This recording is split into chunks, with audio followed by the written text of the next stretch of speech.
What's up, my dear boys and girls, it's Ranger Boy here with a pretty unusual discussion video. The following audio you will hear in this video is from my upcoming episode 11 review of Pokemon the Anime 2019. But I decided to take that part of my video and make a separate video out of it, because sometimes my reviews don't get that much attention, while my discussion videos as of lately are like holy fucking shit. And I was especially surprised by my last discussion video, which, I will be honest, I didn't expect much from it. Oh my god, so many delicious comments! And that's the main reason why I decided to separate that part, because I want to know whether or not you agree with my point of view and in regards to Koharu, and why you agree or disagree. And I also want to hear your ideas as well. By no means do I say that Koharu will turn out to be like SERENA and that the character will be exactly like SERENA, because character wise Koharu couldn't be more different from SERENA, which I will also talk about in my review, so look forward to that. But the topics I will tackle today are the beginnings of their story, because in all honesty they are really similar to each other and yet so different. So if you want to know more, if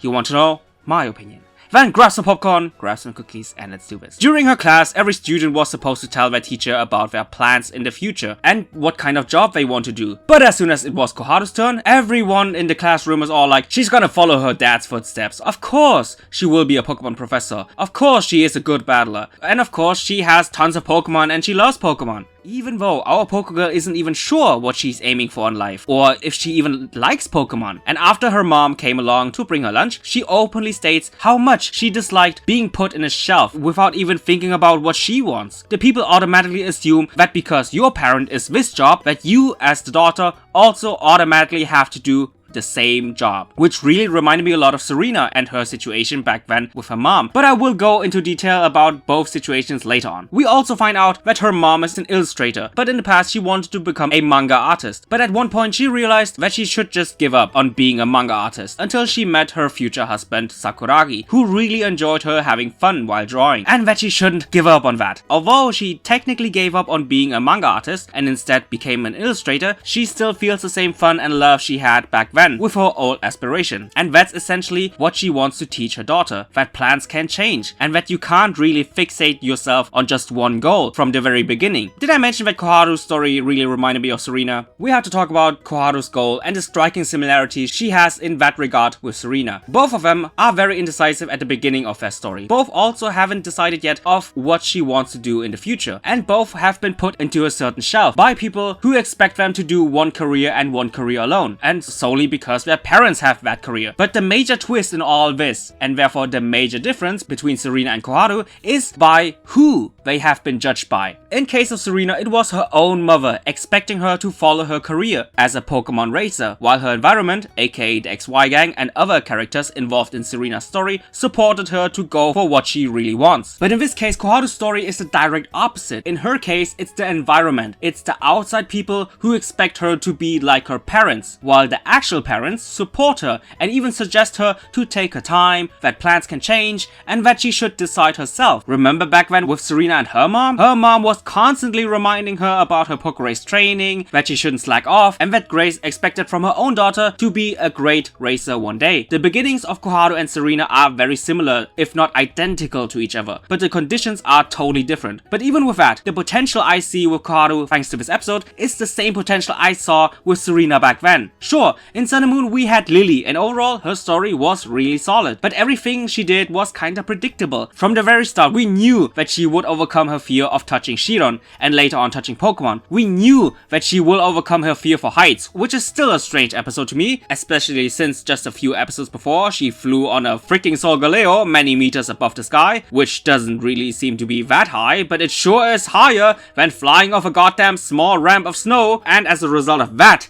being scared of heights. My god, Sun and Moon was weird sometimes. Anyway, back to topic. We also knew that Lily will master the Z move, we knew that she will reawaken Magiana, and she will probably also find her dad. Again, Lily was a really solid character, but not much of a surprise, and that surprise and unpredictable element is something that Koharu's story can provide. We don't even know if she will ever like Pokemon or not. We don't even know what she aspires in the future. And if everything turns out well, then in my humble opinion, Koharu's story can not only be as good as SERENA's story, but maybe even better. And honestly, I really hope so. Anyway guys, I really hope you enjoyed this rather strange discussion video. Tell me, what is your opinion on Koharu's story and especially her similarities and differences compared to SERENA? I really want to know that. Tell me, and just like always, I see you guys in the comments down below. Bye guys!